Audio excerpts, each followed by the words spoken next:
நான் இதை தனக்காரகன் குருவை நான் எடுத்துக்கிறது இல்லை.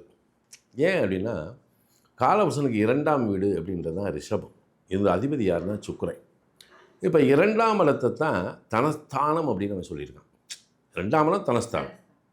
அப்போ இந்த தனஸ்தானத்தினுடைய செயல்பாட்டின் தன்மை இது வந்து இப்போ 2ஆம் இடத்தை எப்படி சொல்லியிருக்காங்க அப்படின்னா, தனம், குடும்பம், வாக்கு, நேத்திரம் அப்படின்னு சாதாரணமாக எடுக்கணும். இது அப்போ இதில் தனம் இருக்குது, குடும்பம்னு ஒன்று இருக்கு இல்லையா?